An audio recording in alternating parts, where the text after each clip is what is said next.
hi everyone, just me again on this lovely New Year's Eve. I'm doing a little bit better today, a little out of breath, so I thought I'd do this video just now, because I don't know how long it's going to last. So yesterday I touched slightly on the symptoms that different people can get from ME or chronic fatigue syndrome, whichever you decide to call it. But in my fragile state I didn't really explain myself very well, so I thought I'd do it again today so everyone's clear. But the one point I do have to make is when you listen to me talking about it, the thing you have to bear in mind is everyone that has this illness, they're all very, very different. I've not met anyone that has the same symptoms as myself or the same stories behind it or anything like that. So you do have to sort of have an open mind, I suppose. There are a lot of common symptoms such as the joint pain, the tiredness, the confusion, that sort of thing. They are quite common and most people do get them, but you do get them to varying degrees. Some people may only get slight tiredness, where other people are so tired they can't even open their eyes in the morning.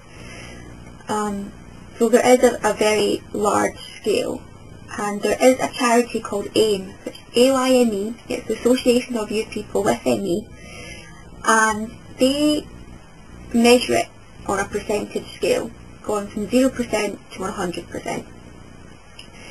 If you have 0%, you are very, very ill and you literally can't do anything by yourself. They're known as severely affected, so a lot of things you cannot do, actually really you can't do anything.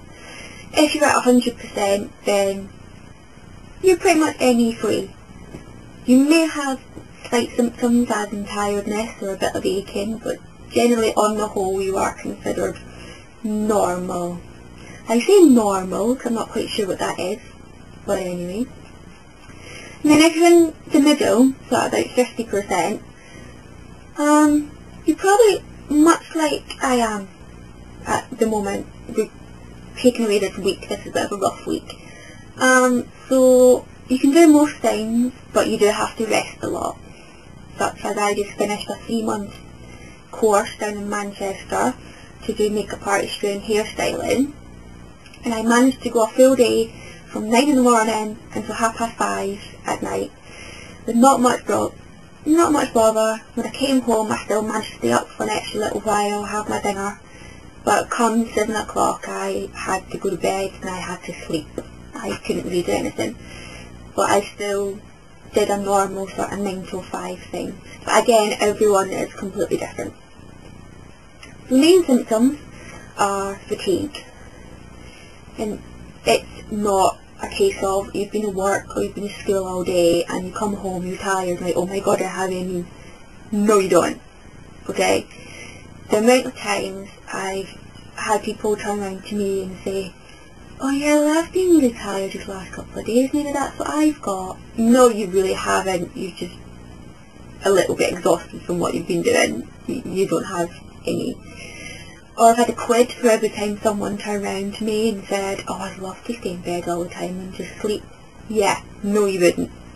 Okay? This type of fatigue, it's exhaustion. It's not just tiredness. It's everything's tired. It's not a case of, oh, I'm really tired but I can still go to the pub for a pint. No, it's tired that I can't even get out of bed. I'm tired that I can't even eat my food. I'm tired that I can't get down to the toilet or things like that, and it can last a long, long time. I've known people who have had it for only 6 months and now they're completely better. In fact, the heart specialist that I was with myself, she had only had it for 6 months and then she was fine. I've also met people like myself who've had it for who have been diagnosed for about, let me think, about 8 years now. And then I've also met people who are ages with my mum and dad who've had it for 20 plus years and they're still trying to find a way to come to terms with it, and they're still trying to find an explanation. So yeah, again, it's all very varying. Another symptom is joint and muscle pain. Now this is ridiculous. This is, as I said earlier on an earlier video, I get a lot of pain here in my elbows and also on my wrists. That's the two places I get most pain. And it's normally when I've been doing something. So, I don't know if you know like the tuba grip, you know, like the elasticated bandages you get. I wear that around my wrist. And I also have a very thick piece of elastic. It's like that wide. And I put it on like a cuff and it goes right around my wrist. And it sort of holds it in place. So that's what I use to help me. I also get a lot of backaches in my lower back. If I've got this stuff here.